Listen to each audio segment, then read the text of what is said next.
Been a day since the 2.4 livestream, and I thought to myself, why not make a video with my biggest highlights of the update that's coming up? Because it's kind of crazy of how much content they actually shown to us, and also with how many characters they have just revealed with the ending of the live stream. I mean, to be honest, these new characters have kind of overshadowed of what 2.4 is actually gonna be, and a lot of people are now looking rather forward to 2.5, 2.6, or even 2.7. While I get it that these developers wanna kind of fight the leakers with this and prevent leakers from just ruining the surprise, I still would rather see new characters drip marketed or revealed in portionate or more digestible sizes. But nonetheless, 2.4 looks fantastic. I think Septimont is one of the most beautiful regions that we have seen in the game so far, and from the trailer itself, the zone actually looked quite big, so we might see something in a size that comes close to the Renosita area that we have seen before. Especially the city looks quite breathtaking. I love the aesthetics of this Rome kind of sci-fi futuristic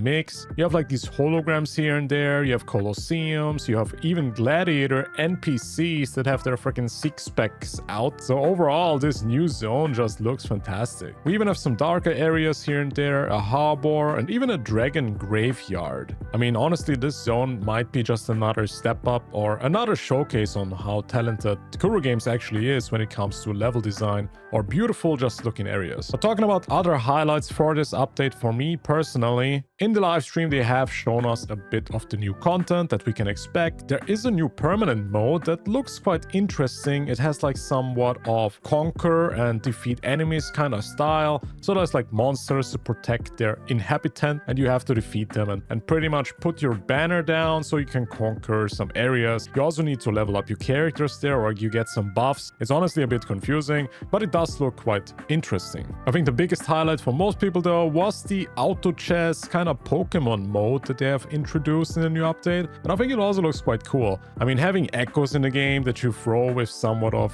echo balls, right? It just was a matter of time until they actually released something like that. I think it does look quite good. While maybe some people say it looks like a card game, in reality it looks a bit more in depth. So you can put monsters in the interface and then they will also fight on the stage. It does look like a mix of auto chess, maybe a bit of Yu-Gi-Oh! But in the end, we have to play this for ourselves until we can judge it properly, of course. Talking about judging something, we have to judge the new characters. While they did reveal 6 new characters at the end of the stream, which is still mind-blowing to me, we should not forget that there also is Kartefia and Lupa coming up. And for the first time, we finally saw some gameplay for Lupa, and she also looks quite interesting to play. She has some very fast movements, some aerial combos, and I think very interesting, which might be the big point for everybody to get her, is that she actually can buff up your team's damage with her ult, and she also has somewhat of a mechanic that pretty much incentivizes you to swap your characters from Lupa to someone else. So pretty much when her fort is full, you swap and you trigger liberations with all your other characters in your team. What this does is that Lupa actually will do a bonus attack to your ult afterwards. I think we can see it in the video here, but she will jump on the enemy and trigger a bonus attack after you've done your liberation. Now, is she really a sub DPS? That is something we have to judge maybe later,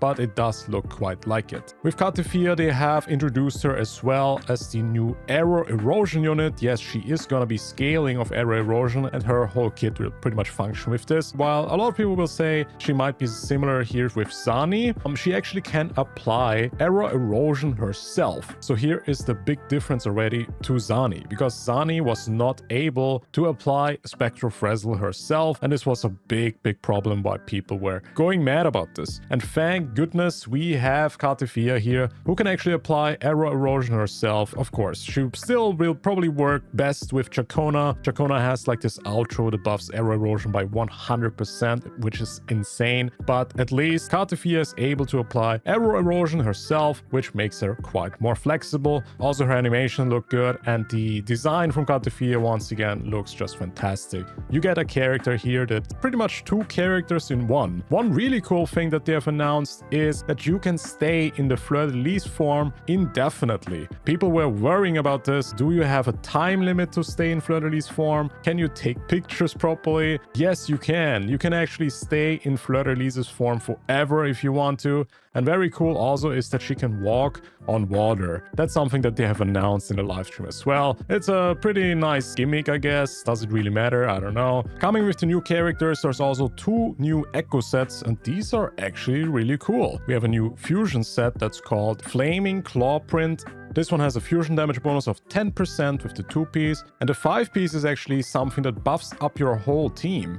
You will get a 15% fusion damage bonus for your whole team after you have cast Liberation with the character that has this set on. This might be the set that you should use with Lupa, of course, but this set also buffs up your Liberation damage by 20%. The second set, of course, is a new arrow set. This one is called Wind Ward Pilgrimage, and this one has a 10% arrow damage bonus with the 2-piece. And the 5-piece is actually really interesting too, because this one increases your crit rate by 10% if you hit a target that has arrow erosion on it, which is also usable by probably GN. And you also get a 30% arrow damage bonus on top, making it 40% arrow damage bonus in total. Really good. This might be a set that's gonna be usable for most other arrow units as well, but we gotta see and try this out. Other cool highlights are 2 new gliders. One is obtainable in the event. This one is an orange looking kind of fire red one, and there's another glider that also is wings, by the way, so you get like a 2-in-1. It's a glider and wings that is available in the store, and that you need to buy real money probably, because it says it's a asteroid bundle. So we will see how we can buy this, but it does look pretty cool. It fits perfectly to fleur-de-lis and Catifia, to be honest. The 2 new beach skins, or the swimsuit skins, are also gonna be available in 2.4. Sadly, they have not shown any gameplay or in-game footage yet with this, so yeah, we gotta see how this actually looks like when it finally comes out, I guess. We also have 2 new bosses in the game and also a new hologram. There's also a new graphics update in 2.4, making the leaves fly around when you walk next to them. You can see it right there. And also there is a water trail or ripple effect when you fly over it now, which is really cool.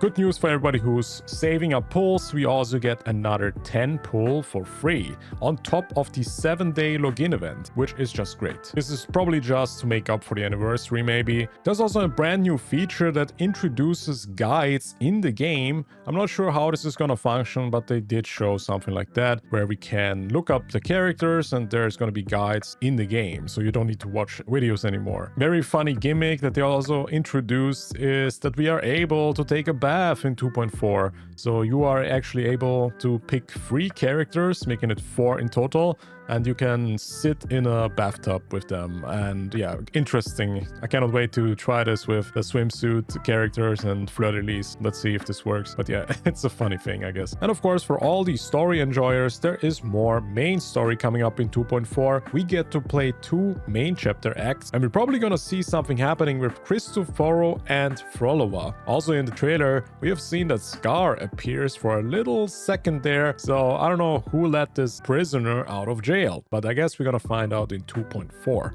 But yeah, this pretty much covers 2.4. I think the update looks fantastic. It looks really promising. There is some interesting content also as well. Septimont looks fantastic. I cannot wait to explore this. Especially, I want to take a lot of pictures in Septimont. This city looks super good. I appreciate you all for watching. If you enjoyed this, make sure you subscribe, give this a like, and thanks for watching, guys. I will see you guys in the next one. Bye-bye.